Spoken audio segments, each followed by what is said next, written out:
पाटीलकी म्हणणारा माणूस त्या कृषी खात्याला काय न्याय देईल बरं? एका बाजूला सोशल जस्टिस इनजस्टिस हे माहीत नसणारे अर्थमंत्री या महाराष्ट्राला लाभलेले आहेत. तुम्ही म्हणाल लक्ष्मण हाके तुम्ही खूप मोठ्या माणसावर बोलताय आणि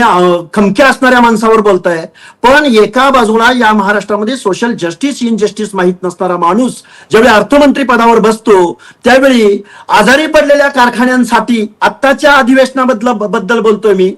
आजारी पडलेल्या कारखान्यांना 2000 कोटीपेक्षा जास्त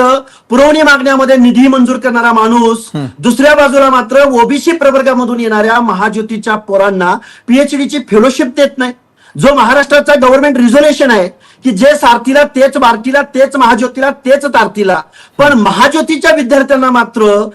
फेलोशिप नाकारणारा अर्थमंत्री, वित्त किंवा नियोजन करणारा मंत्री ज्यावेळी असंवेदनशील पद्धतीने त्या पीएचडी करणाऱ्या संशोधन करणाऱ्या मुलांना म्हणतो की तुम्ही पीएचडी करून काय दिवे लावणार आहात, म्हणजे या देशाचं हायली टॅलेंट किंवा या देशाचं संशोधन करणारी मुलं जे आपल्या देशाचा इंटेलेक्च्युअल क्राऊड आहे त्या क्राऊडच्या बाबतीमध्ये जर असं धोरण इथल्या अर्थमंत्र्यांचं असेल तर या माणसांचं काय केलं पाहिजे?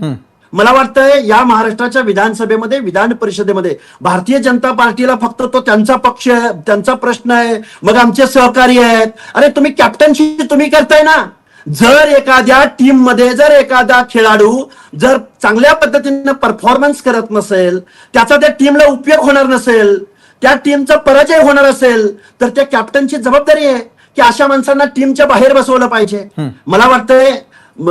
पार्टी विथ द डिफरन्स म्हणणाऱ्या भारतीय जनता पार्टीला हे राष्ट्रवादी असोत किंवा हे तंबाखू गुटखा मळणारे, आईच्या नावानं बार चालवणारे